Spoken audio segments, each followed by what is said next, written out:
Hello everyone, good morning. This is Ruby Saroj. Welcome to my new channel Learn with Ruby Saroj. आज मैं आप लोगों के बीच chapter number 20 ग्रामीण अधिवास से जितने इम्पोर्टेंट क्वेश्चन पढ़ रहे हैं लेकर आई हूँ। आइए आप हमारे साथ रिवीजन करिए क्योंकि एग्ज़ाम नज़दीक है, रिवीजन करना ज़रूरी है। तो आइए शुरू करते हैं। क्वेश्चन नंबर 1 है, ग्रामीण अधिवास के निवासी किस कार्यों में संलग्न पाए जाते हैं। तो ग्रामीण अधिवास के निवासी जो है कि ये सभी कार्य जैसे कृषि, मछली पकड़ना, पशुपालन सभी कार्यों में संलग्न पाए जाते हैं। निम्न में से कौन ग्रामीण अधिवास में शामिल पाए जाते हैं। तो ग्रामीण अधिवास में सभी जैसे एकाकी अधिवास, कृषक घर, पूर्वा, ये सभी अधिवास शामिल हैं। पूर्वा किस प्रकार के अधिवास होते हैं। तो पूर्वा गांव से छोटे और कम सघन होते हैं। किस स्थान पर ग्रामीण अधिवास की अनुकूल दशाएं पाई जाती है। तो ग्रामीण अधिवास की अनुकूल दशाएं उपजाऊ भूमि में पाई जाती है। क्वेश्चन नंबर 5, दक्षिण पूर्वी एशिया के निवासी किस क्षेत्रों में अधिक वास करते हैं। तो दक्षिण पूर्वी एशिया के निवासी नदी घाटी के निम्न क्षेत्रों और तटवर्ती मैदानों में अधिक वास करते हैं। निम्न में से कौन ग्रामीण अधिवास को प्रभावित करने वाला भौतिक कारक है। तो ग्रामीण अधिवास को प्रभावित करने वाले भौतिक कारक भूमि, जलापूर्ति, गृह निर्माण सामग्री, ये सभी ग्रामीण अधिवास को प्रभावित करने वाला भौतिक कारक है। भूमध्य रेखीय वन क्षेत्रों में बस्तियां कम क्यों पाई जाती है। क्योंकि वनस्पत सघनता के कारण बस्तियां कम पाई जाती हैं। निम्न में से कौन जलवायु की अनुकूल दशाएं नहीं है। तो सूखा पड़ना जलवायु की अनुकूल दशाएं नहीं हैं। क्वेश्चन नंबर 9, कौन ग्रामीण अधिवास के निर्माण हेतु मानवीय कारक है। तो करे सभी स्वास्थ्य, आर्थिक कारक, सुरक्षा, ये सभी जो है मानवीय अधिवास के जो है आर्थिक मानवीय कारण है। ग्रामीण अधिवास के मानवीय कारक हैं। क्वेश्चन नंबर 10, नाइजीरिया का इंसेल वर्ग अधिवास किस मानवीय कारक के कारण महत्वपूर्ण माना जाता है। तो नाइजीरिया का इंसेल वर्ग अधिवास सुरक्षा के कारण मानवीय सुरक्षा किस मानवीय कारण के कारण महत्वपूर्ण माना जाता है। सुरक्षा के कारण महत्वपूर्ण माना जाता है। नाइजीरिया का इंसेल वर्ग अधिवास सुरक्षा के कारण जो है कि महत्वपूर्ण माना जाता है। क्वेश्चन नंबर 11, निम्न में से किस सामाजिक बुराइयों के कारण ग्रामीण अधिवास प्रभावित होता है। तो कह रहे उपरोक्त सभी देवी देवताओं का निवास स्थान, धार्मिक विश्वास, तंत्र मंत्र आदि सामाजिक बुराइयों के कारण ग्रामीण अधिवास प्रभावित होता है।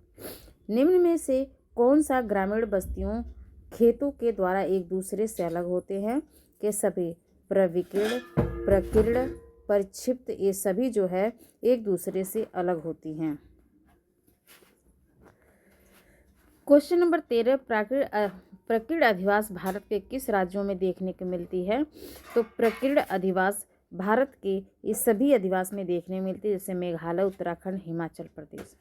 अत्यंत उपजाऊ जलोढ़ मैदानों में किस प्रकार की बस्तियां पाई जाती है। तो सघन बस्तियां पाई जाती है।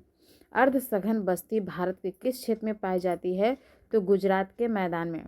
अर्ध सघन बस्ती भारत के गुजरात के मैदान में पाई जाती है।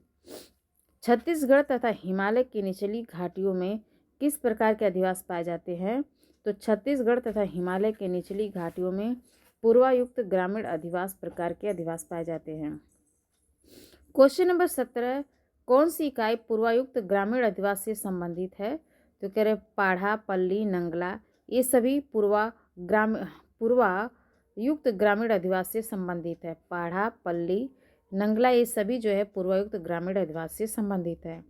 क्वेश्चन नंबर 18, विन्यास के आधार पर ग्रामीण अधिवास के कौन से प्रतिरूप पाए जाते हैं।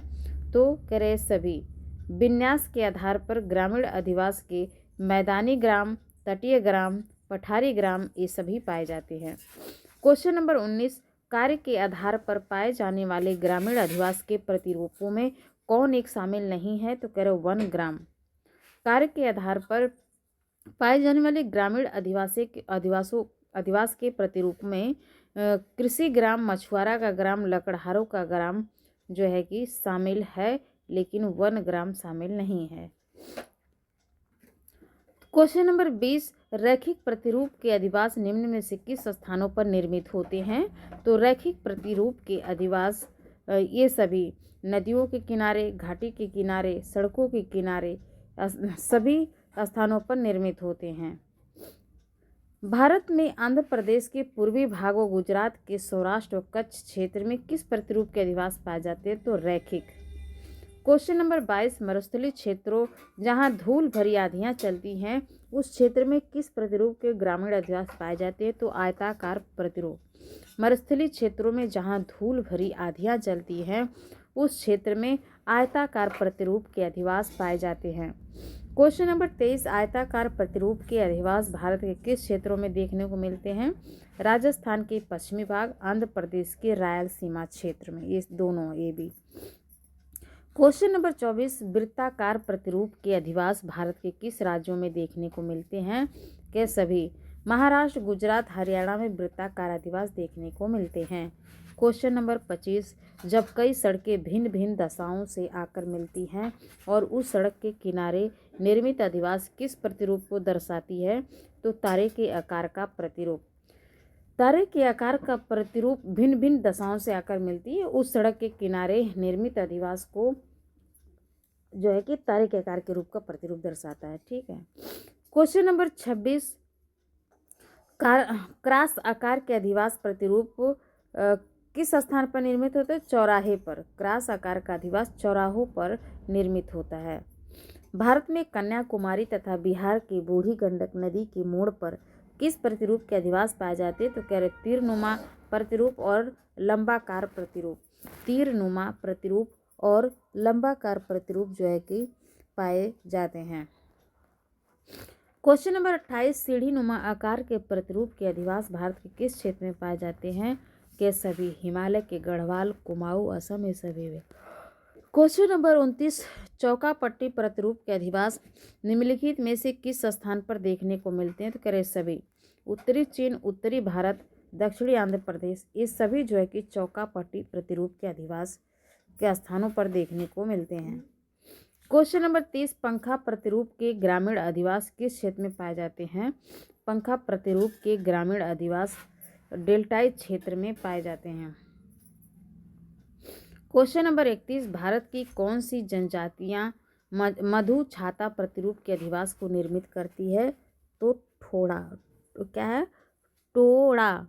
भारत की कौन सी जनजातियां मधु छाता प्रतिरूप के अधिवास को निर्मित करती है? तो कह रहे टोडा है, टोडा। टोडा जनजातियां मधु छाता प्रतिरूप के अधिवास को निर्मित करती है। भूगोलवेत्ता ट्रिवार्था ने किस अधिवास के प्रतिरूप को सुस्ट्रिंग प्रतिरूप कहा? तो मधु छाता प्रतिरूप को। मधु छाता प्रतिरूप को सुस्ट्रिंग प्रतिरूप कहा। क्वेश्चन नंबर 33, मालानुमा ग्रामीण अधिवास के प्रतिरूप निम्न में से किस क्षेत्रों और राज्यों में पाए जाते हैं? क्योंकि ये सभी केरल, दक्षिण पश्चिम बंगाल, बिहार, ये सभी जो है कि मालानुमा ग्रामीण अधिवास के प्रतिरूप क्षेत्र व राज्यों में पाए जाते हैं। क्वेश्चन नंबर 34, अनियमित तथा अनियोजित आकार के अधिवास प्रतिरूप किन क्षेत्रों में बनाए जाते हैं? तो ये सभी दलदली क्षेत्रों में, वनों की बहुलता वाले क्षेत्रों में, सुरक्षा के अभाव वाले क्षेत्रों में, ये सभी अनियमित अनियोजित आकार के अधिवास प्रतिरूप क्षेत्र बनाए जाते हैं। विश्व की लगभग कितनी प्रतिशत आबादी ग्रामों में निवास करती है? तो विश्व की लगभग 53% आबादी ग्राम में निवास करती है। निम्न में से कौन ग्रामीण जनसंख्या के ह्रास का कारण है? तो औद्योगिकरण और नवीन तकनीकों का प्रसार के कारण ग्रामीण जनसंख्या के ह्रास का कारण है। ग्रामीण से नगरीय स्वरूप में बदलाव से किस आर्थिक क्रियाओं में की संलग्नता बढ़ती है? तो तृतीयक और द्वितीयक। द्वितीयक बदलाव से आर्थिक क्रिया क्या है? ग्रामीण से नगरीय स्वरूप में बदलाव से आर्थिक क्रियाओं में संलग्नता बढ़ती है। किससे? तो द्वितीयक और तृतीयक। क्वेश्चन नंबर 38, कृषि गृह तथा निवास गृह के रूप में प्रकीर्ण अधिवास का सर्वाधिक उत्कृष्ट रूप किस देश में उपलब्ध पाया जाता है? तो संयुक्त राज्य अमेरिका।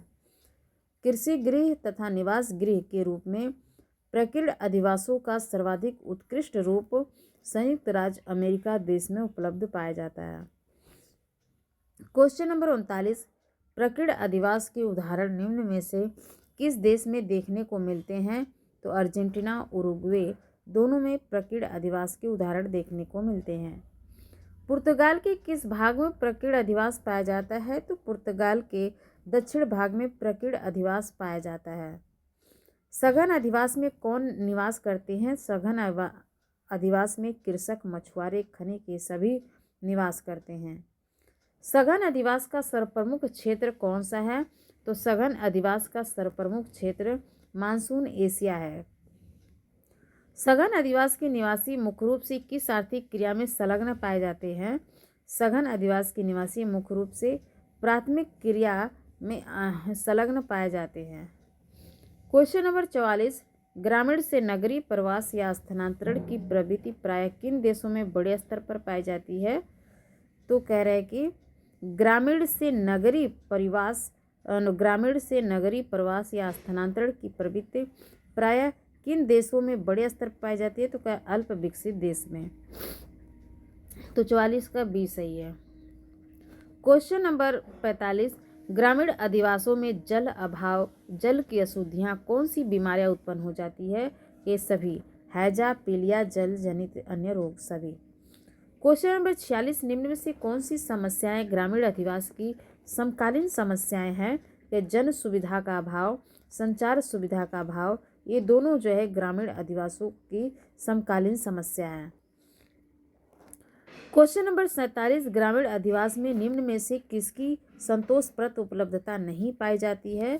तो उपरोक्त सभी, शिक्षा की सुविधा, चिकित्सा सुविधा, आवास की सुविधा, ये सभी ग्रामीण अधिवासों में संतोषप्रद उपलब्धता नहीं पाई जाती। ग्रामीण अधिवासों में किसकी संतोषप्रद उपलब्धता नहीं पाई जाती? तो शिक्षा की सुविधा, चिकित्सा की सुविधा और आवास की सुविधा, उपरोक्त सभी।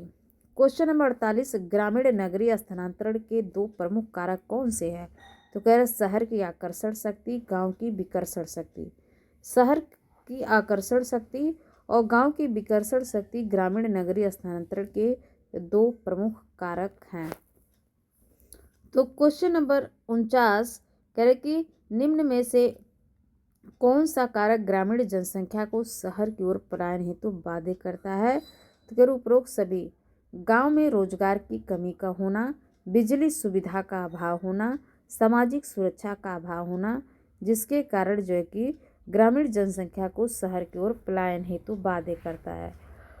क्वेश्चन नंबर 50, वर्ष 1941 से 51 के दशक में भारत में नगरीय जनसंख्या वृद्धि का मुख्य कारक क्या था? तो भारत पाक विभाजन। वर्ष 1941 से 51 के दशक में भारत में नगरीय जनसंख्या वृद्धि का मुख्य कारक भारत पाक विभाजन था। क्वेश्चन नंबर 51, निम्न में से कौन भूमि उपयोग का एक स्वरूप क्षेत्र है? तो भूमि उपयोग का एक स्वरूप क्षेत्र कृषि भूमि, वन भूमि, चारागाह भूमि, ये सभी है। क्वेश्चन नंबर 52, ब्रिटेन में प्रथम भूमि उपयोग सर्वेक्षण डडले स्टाम्प द्वारा कब प्रस्तुत किया गया था? तो वर्ष 1930 में। ब्रिटेन में प्रथम भूमि उपयोग सर्वेक्षण डडले स्टाम्प द्वारा वर्ष 1930 में प्रस्तुत किया गया था। भारत में राष्ट्रीय मृदा संरक्षण और भूमि उपयोग नियोजन ब्यूरो नामक संस्था कहाँ अवस्थित है? तो नागपुर में। राष्ट्रीय मृदा संरक्षण, भारत का राष्ट्रीय मृदा संरक्षण भूमि उपयोग नियोजन ब्यूरो नामक संस्था नागपुर में अवस्थित है। भूमि उपयोग में बदलाव हेतु कौन से कारक जिम्मेदार माने जाते हैं? तो कह रहे कि ये सभी, औद्योगिक विस्तार, बाजार संचालन का बढ़ना, जनसंख्या का बढ़ना, ये सभी बदलाव जो है कि जिम्मेदार माने जाते हैं।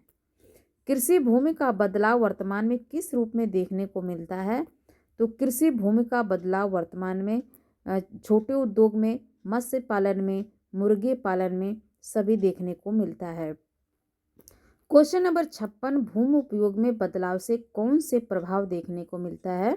भूमि उपयोग में बदलाव से पर्यावरण की हानि, वन्य जीवों का आवास ह्रास, जलवायु परिवर्तन, ये सभी प्रभाव देखने को मिलता है।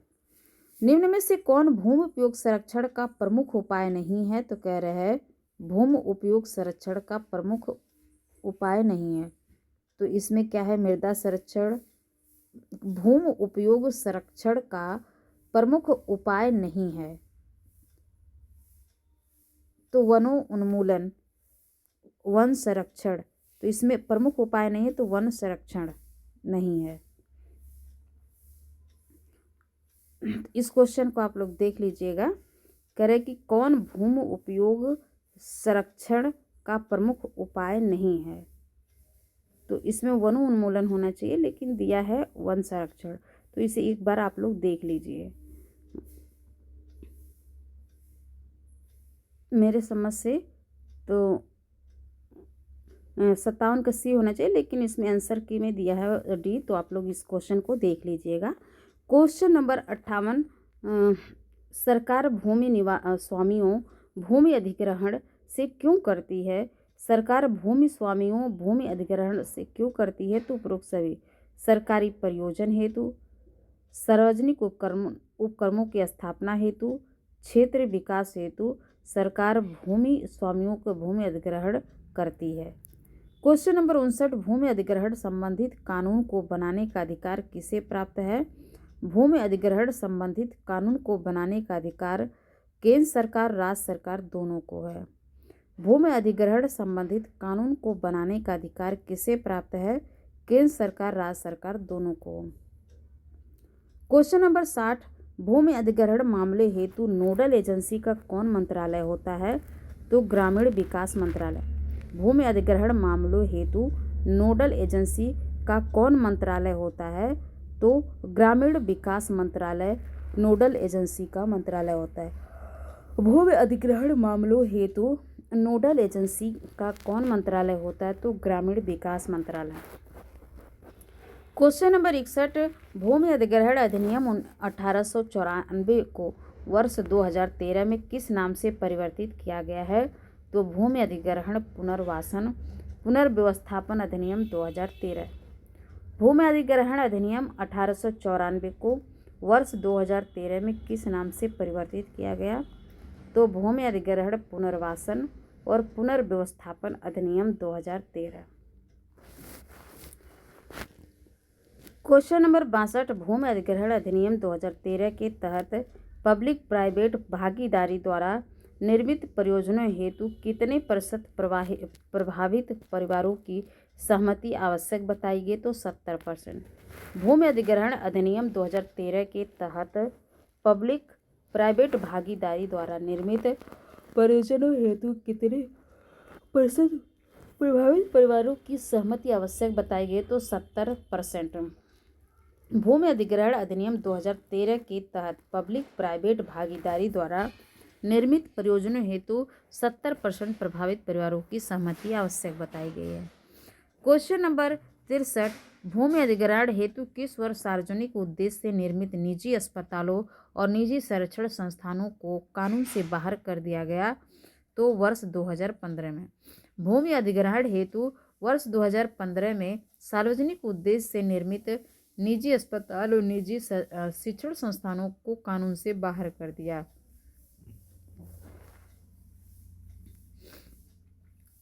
भूमि अधिग्रहण हेतु वर्ष 2015 में सार्वजनिक उद्देश्य से निर्मित निजी अस्पतालों और निजी शिक्षण संस्थानों को कानून से बाहर कर दिया गया।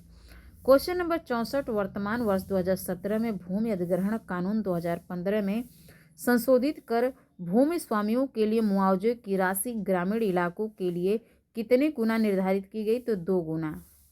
वर्तमान वर्ष 2017 में भूमि अधिग्रहण कानून 2015 में संशोधित कर भूमि स्वामियों के लिए मुआवजे की राशि ग्रामीण इलाके के लिए 2 गुना निर्धारित की गई।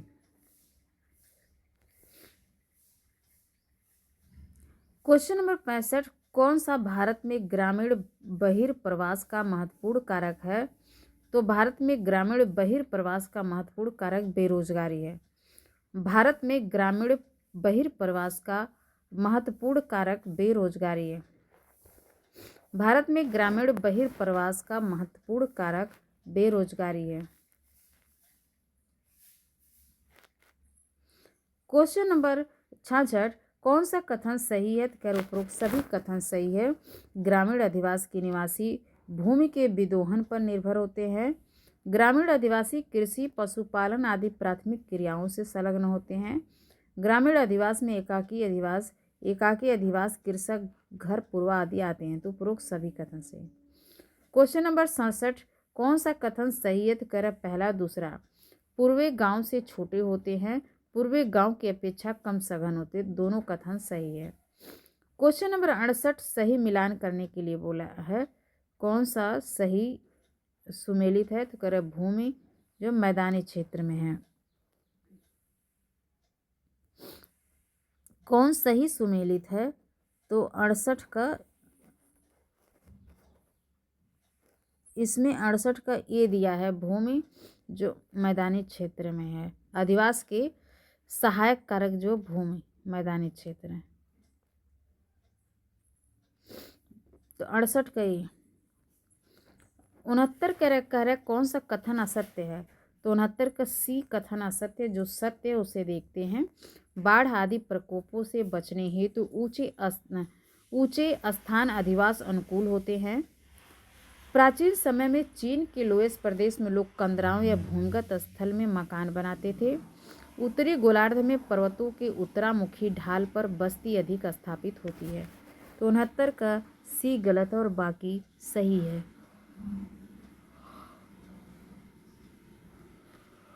क्वेश्चन नंबर 70 का बोला है कि कौन सा कथन असत्य है? तो कह रहा है पहला कथन असत्य है। जो सत्य उसको देखते हैं।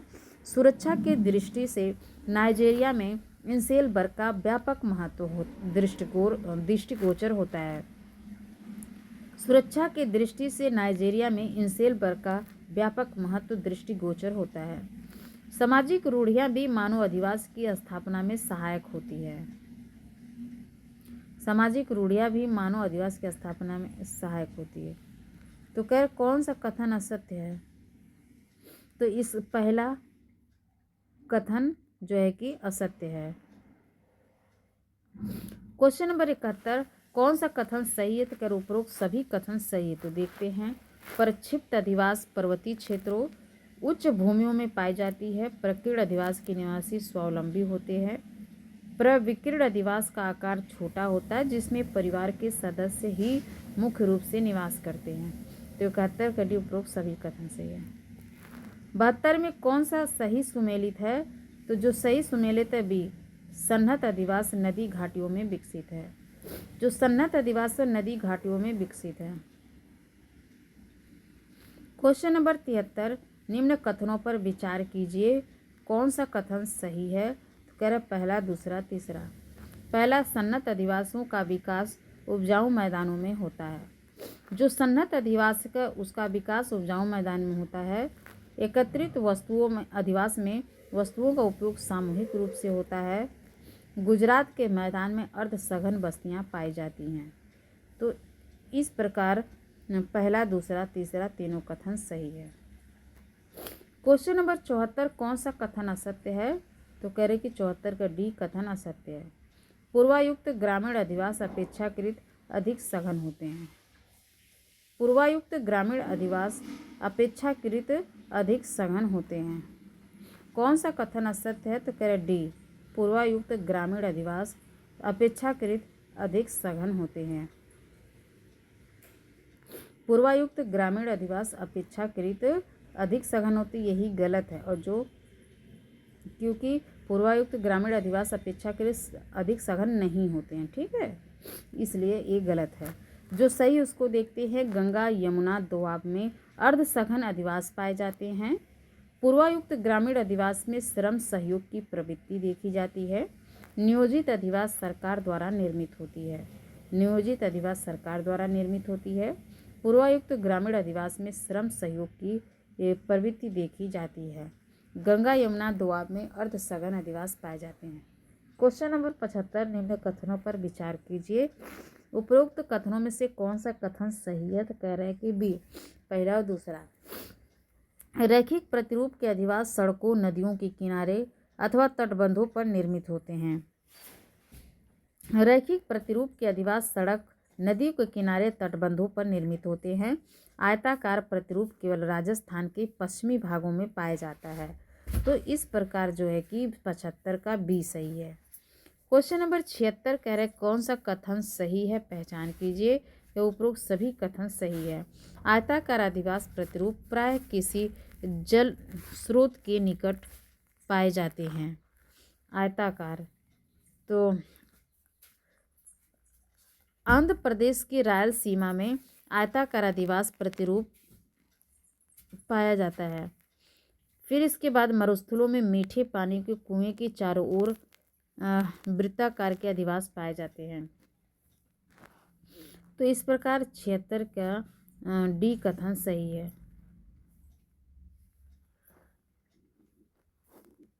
अभी ऊपर हम लोग पढ़े थे कि आयताकार अधिवास प्रतिरूप प्राय जो है कि निर्जन क्षेत्रों में पाया जाता है, जैसे मरुस्थलीय एरिया में। तो यहाँ पे दिया है कि आयताकार अधिवास प्रतिरूप प्राय किसी जल स्रोत के निकट पाए जाते हैं।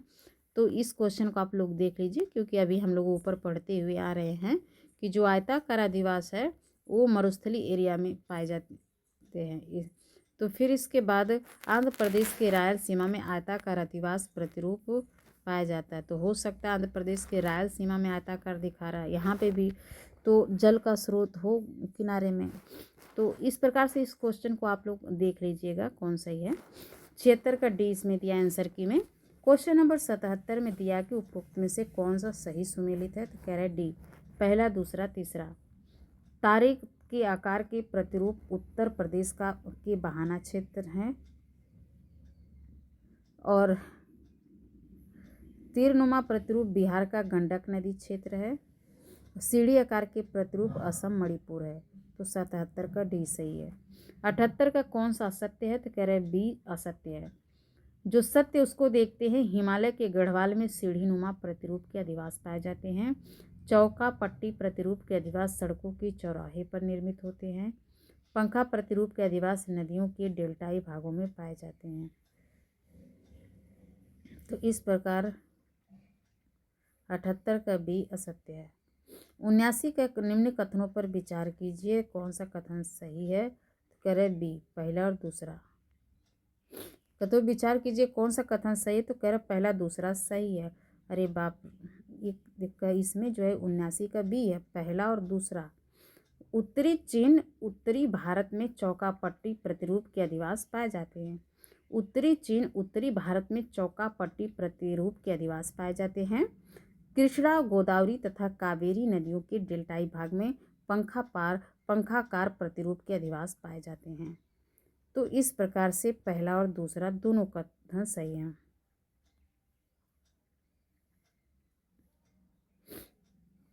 तो इस प्रकार जो है कि क्वेश्चन नंबर 80, निम्न में से सही कथनों की पहचान कीजिए। सही कथन कौन है। तो कर उपरोक्त सभी। मधु छाता अधिवास प्रतिरूप मधुमक्खियों के छाते के समान होता है। मधु छाता अधिवास प्रतिरूप का निर्माण भारत के टोडा जनजाति करती है। मधु छाता अधिवास प्रतिरूप शत्रुओं से रक्षा की दृष्टि से महत्वपूर्ण होता है और मधु छाता अधिवास प्रतिरूप को सू स्ट्रिंग प्रतिरूप भी बताया गया है। तो और इस प्रकार से आप याद रखें। क्वेश्चन नंबर 81, निम्नलिखित कथनों पर विचार कीजिए, कौन सा असत्य नहीं है। कह रहा पहला दूसरा असत्य नहीं है। मालानुमा अधिवास प्रतिरूप मोतियों की माला के समान प्रतीत होती है। मालानुमा प्रतिरूप बिहार, दक्षिण पश्चिम बंगाल, केरल में देखने को मिलता है। तो इस प्रकार 81 का बी सही है। 82 के देखते हैं निम्न कथनों को कौन सा सही सुमेलित है। तो कह रहे बी, मालानुमा प्रतिरूप नहर के किनारे है। जो मालानुमा प्रतिरूप है नहर के किनारे है, यही सही सुमेलित है। क्वेश्चन नंबर 83, कौन सा कथन सही है। तो कह रहा डी, विश्व की लगभग 53% जनसंख्या कैसी है। 53%, कौन सा कथन सही है। विश्व की लगभग 53% जनसंख्या ग्रामीण नगरीय है। ठीक, ग्रामीण अधिवास में आते हैं ना, यहाँ नगरीय दिया है। ग्रामीण में विश्व की लगभग 53% जनसंख्या नगरीय है। अनियोजित अधिवास प्रतिरूप दलदली तथा सुरक्षा अभाव वाले क्षेत्रों में निर्मित होते हैं। अनियोजित अधिवास प्रतिरूप दलदली तथा सुरक्षा अभाव वाले क्षेत्रों में निर्मित होते हैं। वृत्ताकार प्रतिरूप अधिवास का मध्य भाग जंगली जानवरों से सुरक्षा हेतु खुला रहता है। तो 83 का डी सही है। 84 का कह रहे कि कौन सा कथन सही है, तो कह रहे हैं कि पहला, दूसरा, तीसरा तीनों कथन सही है। पहला, कृषि प्रधान तथा विकासशील देशों में ग्रामीण जनसंख्या का अनुपात औद्योगिक देशों की तुलना में अधिक पाया जाता है। तकनीकी प्रसार, औद्योगिक विकास एवं नगरीकरण ने ग्रामीण जनसंख्या को कम किया है। ग्रामीण नगरीय स्थानांतरण नगरीकरण का एक प्रमुख प्रभाव भी है। तो 84 का डी सही है, पहला, दूसरा, तीसरा। 85 कौन सा कथन असत्य है, तो कह रहे बी। जो सही उसको देखते हैं। संयुक्त राज्य अमेरिका में कृषि गृह के रूप में प्रकीर्ण अधिवास को देखा जाता है। नगरीकरण की बढ़ती प्रवृत्ति ग्रामीण जनसंख्या में कमी लाई है। तो इस प्रकार 85 का बी असत्य और बाकी सब सत्य है। 86 के निम्न कथनों पर विचार कीजिए, कौन सा कथन सही है, तो कह रहे 86 के डी, पहला, दूसरा, तीसरा। दक्षिण अमेरिका के अर्जेंटीना में स्थित पंपास घास प्रदेशों के प्रकीर्ण अधिवास पाए जाते हैं। यूरोप के पहाड़ी एवं कम उपजाऊ वाले क्षेत्रों में प्रकीर्ण अधिवास पाए जाते हैं। भारत के उत्तर पूर्वी पर्वतीय ढालों तथा नदियों के बाढ़ क्षेत्रों में प्रकीर्ण अधिवास पाया जाता है। भारत के उत्तर पूर्वी पर्वतीय ढालों तथा नदियों के बाढ़ क्षेत्रों में प्रकीर्ण अधिवास पाया जाता है। तो इस भारत के उत्तर पूर्वी पर्वतीय ढाल तथा नदियों के बाढ़ क्षेत्रों में उत्तर पूर्वी पर्वतीय ढाल तथा नदियों के बाढ़ क्षेत्रों में प्रकीर्ण अधिवास पाए जाते हैं। तो इस प्रकार से जो है कि 86 का 1, 2, 3 तीनों सही हैं। क्वेश्चन नंबर 87 कह रहे कौन सा कथन असत्य है, तो कह रहे सी कथन असत्य है। जो सत्य उसको देखते हैं। एकत्रित अधिवास प्रकीर्ण अधिवास से बड़ा होता है। प्रकीर्ण अधिवास से बड़ा एकत्रित अधिवास होता है। एकत्रित अधिवास को सामान्यतः ग्राम या गांव के नाम से जाना जाता है। सघन अधिवास का सर्वप्रमुख क्षेत्र मानसून एशिया है। क्वेश्चन नंबर 88 निम्नलिखित कथनों पर विचार कीजिए, कौन सा कथन सही है, तो कह रखे डी, पहला, दूसरा, तीसरा तीनों कथन सही है। ग्रामीण अधिवासों में जल की समस्या पाई जाती है। ग्रामीण अधिवासियों में उन्नत स्वास्थ्य शिक्षा की व्यवस्था की कमी पाई जाती है। ग्रामीण अधिवासियों में आधुनिक संचार साधनों का अभाव पाया जाता है। तो 1, 2 तीनों कथन सही है। ग्रामीण अधिवासियों में जल की समस्या पाई जाती है और ग्रामीण अधिवासियों में उन्नत स्वास्थ्य शिक्षा की व्यवस्था की कमी पाई जाती है और ग्रामीण अधिवासियों में आधुनिक संचार साधनों का अभाव पाया जाता है। तो इस प्रकार 88 का डी सही है। 89 कौन सा कथन सही है, तो कह 89 का ये, दक्षिण एशिया के देश बाढ़ और सूखे दोनों से प्रभावित रहते हैं। दक्षिण एशिया के देश बाढ़ और सूखा दोनों से प्रभावित रहते हैं। कौन सा कथन सही है, तो कह रहे कि दक्षिण एशिया के देश बाढ़ और सूखा दोनों से प्रभावित रहते हैं। क्वेश्चन नंबर 90 ग्रामीण नगरीय प्रवास से संबंधित कथनों पर विचार कीजिए। तो कह रहे कौन सा कथन सही है, तो कह रहे डी, पहला, दूसरा, तीसरा। गैर प्राथमिक कार्य तथा सेवा क्षेत्रों को बढ़ना नगरीय रोजगार के अनुकूल होता है। नगरीय जनसंख्या की जीवन शैली भौतिकवादी की ओर प्रेरित पाई जाती है और भारत पाक बंटवारे से पाक का अधिकतर जनसंख्या नगरों में बसी थी। तो इस प्रकार 90 का डी सही है। 91 कह रहे कौन सा कथन असत्य नहीं है, तो कह रहे कि 91 का डी कथन असत्य, कौन सा कथन असत्य नहीं, तो उपरोक्त में से कोई कथन असत्य नहीं है। जो सत्य देख लेते हैं। भूमि उपयोग पृथ्वी के किसी क्षेत्र का मनुष्य द्वारा उपयोग को सूचित करता है। ब्रिटेन में प्रथम भूमि उपयोग सर्वेक्षण वर्ष 1930 में डडले स्टाम्प ने किया था। 1930 में डडले स्टाम्प ने किया था। नगरीय प्रवृत्ति ने कृषि भूमि को मत्स्य पालन, मुर्गी पालन आदि में बदलाव ला दिया है। नगरीय प्रवृत्ति ने कृषि भूमि को मत्स्य पालन, भूमि पालन आदि ने बदलाव ला दिया है। तो 91 का डी सही है। उपरोक्त में से उपरोक्त से कोई नहीं असत्य, अर्थात सभी सत्य है। क्वेश्चन नंबर 92 मिलान करने के लिए दिया है, तो इसमें सी सही है। दूसरा और तीसरा, ये पहला दूसरे में है, दूसरा और तीसरा सही है। एक दो से मिला तो क्या कौन सा एक सुमेलित है, तो दूसरा और तीसरा।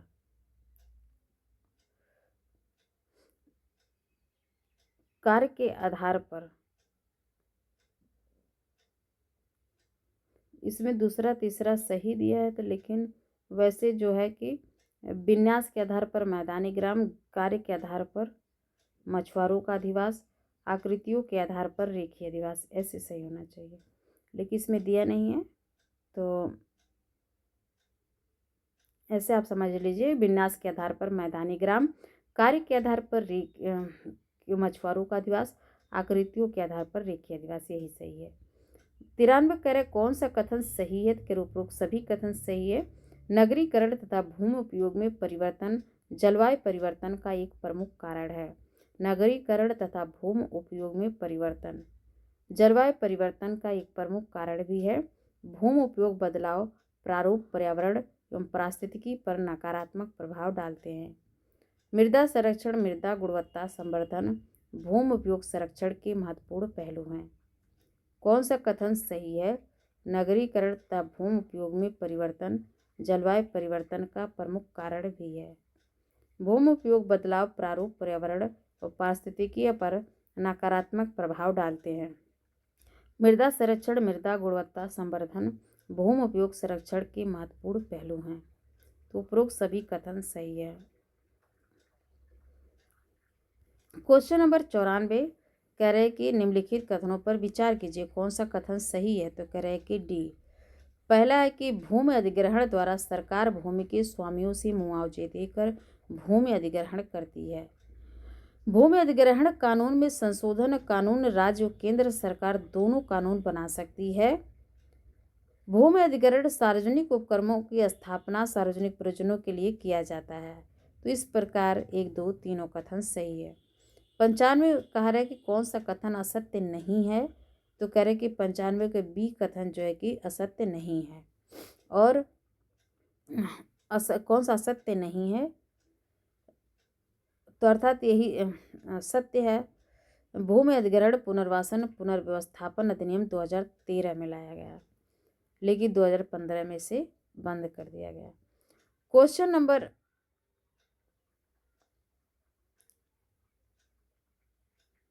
फिर इसके बाद जो है कि क्वेश्चन यहाँ पे कथन और कारण दे दिया है, तो कथन और कारण वाले क्वेश्चन में हम लोग देखते हैं।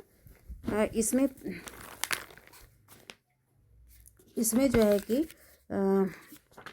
क्वेश्चन नंबर ये है कि ए आर दोनों सही है, आर ए की सही व्याख्या नहीं करता है। तो इसके लिए जो है कि ये है। अब बी जो है कि कह रहा है कि ए आर दोनों सही है परंतु आर ए की सही व्याख्या नहीं है, बी है। ए देख लेते क्योंकि आगे सभी इसको देखना है। सी है ए सही है, आर गलत है, डी ए गलत है, आर सही है। तो 96 का जो क्वेश्चन है तो इसमें बी सही है। कह रहे कि ग्रामीण अधिवास में सामान्यतः एकाकी अधिवास कृषक घर पूर्वा और गांव शामिल होते हैं। तो ये भी सही है, पूर्वा गांव से छोटे थे, ये भी सही है। यार दोनों सही है लेकिन आर की सही व्याख्या नहीं करता है।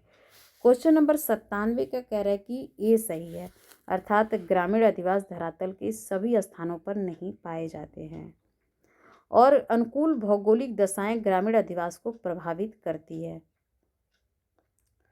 तो कह रहे कि ए आर दोनों सही है, आर ए की सही व्याख्या करता है। तो अनुकूल भौगोलिक दशाएं ग्रामीण अधिवास को प्रभावित करती है। 97 का ए है। तो क्वेश्चन नंबर 98 कह रहे हैं कि 98 का भी ए सही है, अर्थात यार दोनों सही, आर ए की सही व्याख्या करता है। इसको देखते हैं। जिस क्षेत्र में भूमि उपजाऊ होती है वह मानव बसाव के अनुकूल होती है। प्रारंभ में मानव अधिवास का विकास समतल एवं उपजाऊ भूमि क्षेत्रों में हुआ था। प्रारंभ में मानव अधिवास का विकास समतल एवं उपजाऊ भूमि क्षेत्रों में हुआ है। तो इस प्रकार 98 का ए सही, आर दोनों सही है, आर ए की सही व्याख्या करता है। क्वेश्चन नंबर 99 का कह रहा है कि ए सही है, ए आर दोनों से, आर ए की सही व्याख्या करता है कि दक्षिण पूर्वी एशिया के निवासी नदी घाटी के निम्न क्षेत्रों तथा तटवर्ती मैदानों में बस्तियां बनाते हैं। मिट्टी और जलवायु चावल की खेती के लिए अत्यधिक उपयुक्त पाई जाती है। तो इस प्रकार ए आर दोनों सही, आर ए की सही व्याख्या करता है। क्वेश्चन नंबर 100 का कह रहा है कि सी सही है। तो सी का सही है मतलब कि ए सही, आर गलत है। तो ये सही, उसको देख लेते हैं। उत्तरी गोलार्ध में पर्वतों की उत्तरमुखी ढाल पर बस्तियां अधिक स्थापित होती है। उत्तरी गोलार्ध में पर्वतों की उत्तरमुखी ढाल पर बस्तियां अधिक स्थापित होती है। इसको प्रकीर्ण प्रकार की बस्तियां बोलते हैं। तो फिर इसके बाद जो है कि क्वेश्चन नंबर 101 का जो है कि बी सही है, अर्थात यार दोनों सही, आर एक की सही व्याख्या नहीं करता है। भारत में दुर्गों या किलों का निर्माण सुरक्षा के दृष्टि से स्थानों पर पाया जाता है। सुरक्षा की दृष्टि से नाइजीरिया में इन सिल्वर का व्यापक महत्व है। तो इस प्रकार ए आर तो दोनों सही, आर ए की सही व्याख्या नहीं करता है। क्वेश्चन नंबर 102 का कह रहा है बी सही, इसमें भी यार दोनों सही, आर ए की सही व्याख्या नहीं करता है। प्रविकीर्ण बस्तियां पर्वतीय क्षेत्रों, शुष्क अर्धशुष्क मरुस्थलों में पाई जाती है। यह बस्तियां समांतर खेतों द्वारा एक दूसरे से अलग होती है। तो जो है कि 102 का बी सही, यार दोनों सही है, लेकिन आर ए की सही व्याख्या नहीं करती है। 103 का बोल रहा है सी सही है। सी सही मतलब ए सही, आर गलत है। मानव बस्तियों के निर्माण में सामग्रियों की उपलब्धता महत्वपूर्ण कारक है। तो इस प्रकार ए सही है, आर गलत है। 104 का डी सही है, अर्थात आर सही है, ए गलत है। तो आर सही, उत्तर प्रदेश के बहाना और मटौना गांव में इस प्रकार के प्रतिरूप पाए जाते हैं। किस प्रकार के? तारे पर आकार के प्रतिरूप पाए जाते हैं। तो जो है कि कह रहे कि 104 का डी सही है, ये गलत है। 105 का कह रहे हैं कि सीढ़ी आकार के अधिवास प्राय 105 का ना 105 का ए सही है, ए आर दोनों सही, आर ए की सही व्याख्या करते हैं। सीढ़ी आकार के अधिवास प्राय पर्वतीय क्षेत्रों में पाए जाते हैं। पहाड़ों के ढालुओं भूमि सीढ़ी आकार के अधिवास हेतु अनुकूल होते हैं। पहाड़ों की जो ढलुआ भूमि है, सीढ़ी आकार के अधिवास हेतु अनुकूल होती है। तो ये 105 का ए सही है, ए आर दोनों सही, आर ए की सही व्याख्या करता है। 106 का बी सही है। बी सही है मतलब कि ए आर दोनों सही, आर ए की सही व्याख्या नहीं करता। मधु छाता अधिवास मधुमक्खियों के छाते के समान होता है। दक्षिण अफ्रीका के जुलू जाति के लोग मधु छाता अधिवास निर्माण करते हैं। तो 106 का जो है कि बी सही है, 106 का बी सही, अर्थात यार दोनों सही, लेकिन आर की सही व्याख्या नहीं करता है। 107 का ए सही, अर्थात यार दोनों सही, आर की सही व्याख्या करता है। औद्योगिक तथा विकसित देशों में ग्रामीण जनसंख्या का अनुपात निम्न पाया जाता है और नगरीकरण के कारण लोग द्वितीयक, तृतीयक, चतुर्थक कार्यों में संलग्न होते हैं। तो ए आर दोनों सही, आर की सही व्याख्या करता है। और 108 का बी कह रहे कि ए आर दोनों सही, लेकिन आर की सही व्याख्या नहीं करता है। कृषि गृह तथा निवास गृह के रूप में प्रकीर्ण अधिवास को जाना जाता है। भारत के उत्तर पूर्वी पर्वतीय ढालों पर प्रकीर्ण अधिवास पाए जाते हैं। उत्तर पूर्वी पर्वतीय ढालों पर प्रकीर्ण अधिवास पाए जाते हैं। तो इस प्रकार 108 का जो है कि बी सही है। कृषि गृह तथा निवास गृह के रूप में प्रकीर्ण अधिवास को जाना जाता है। भारत के उत्तर पूर्वी पर्वतीय ढालों पर प्रकीर्ण अधिवास पाए जाते हैं। ए आर दोनों सही है और आर ए की सही व्याख्या नहीं करता है।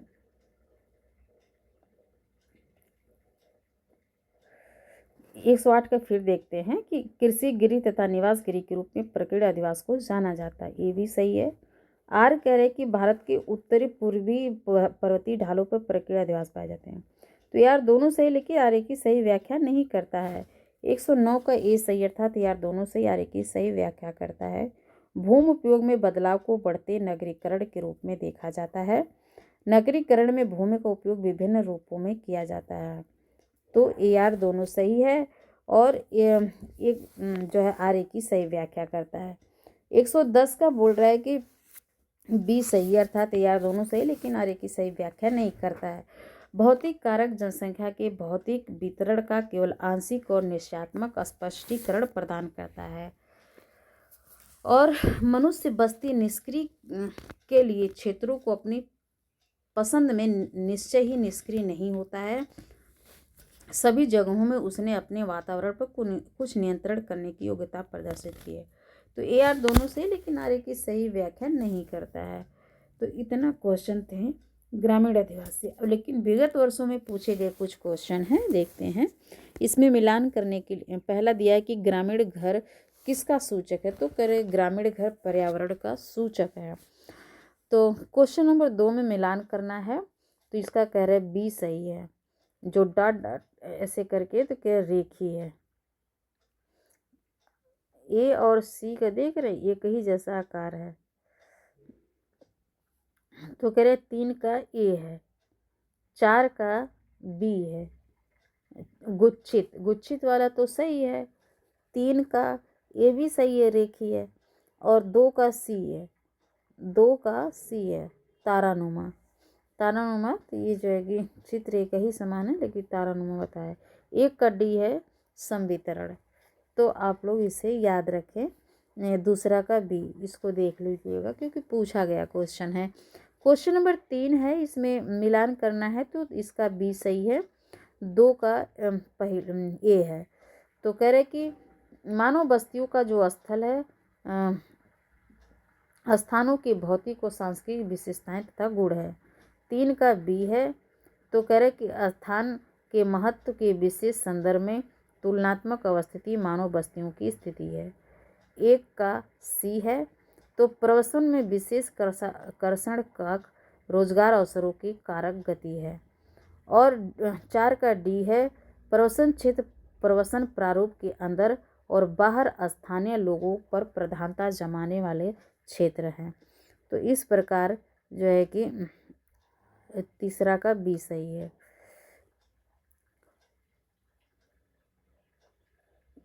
क्वेश्चन नंबर 4, ग्रामीण भारत पर धक्का डालने वाले कारकों को निम्नलिखित में से किस कारक की भूमिका नहीं है, तो कह रहे कि 4 का डी, ग्रामीण क्षेत्रों में सुविधाओं में धीमी परंतु सतत वृद्धि तथा प्रति व्यक्ति आय में बढ़ोतरी जो है कि उसी का नहीं है। और जो भूमिका है उसकी देखते हैं।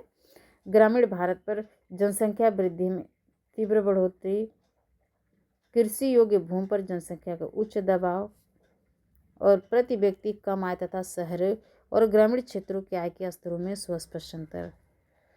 तो इस प्रकार इसका डी कथन सही है। क्वेश्चन नंबर 5 है, इसमें दे दिया मिलान करने के लिए दिया है, तो दूसरा का ए है, दूसरा 2 का ए है, इसमें बी कथन सही है, तो 2 का ए है, जो 2 का ए है। तो लेकिन इसमें देखिए रॉन्ग, कभी कभी क्या होता है ना कि आंसर की गलत दे देती है।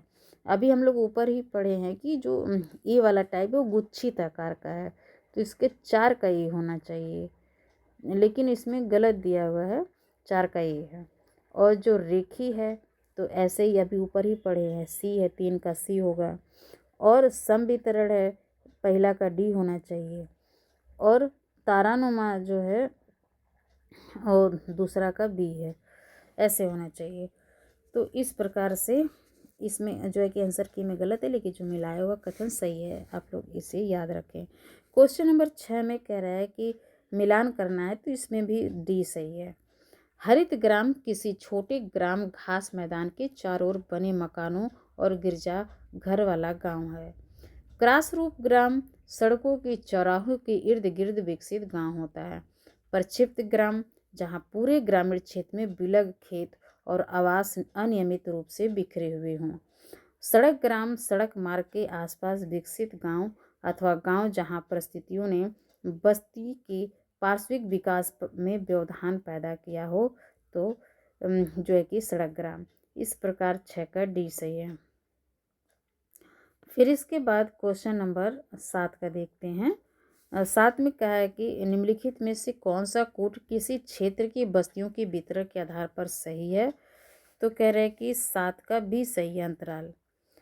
कौन सा कूट है जो कि बिहार किसी क्षेत्र के बस्तियों के वितरण के आधार का सही है?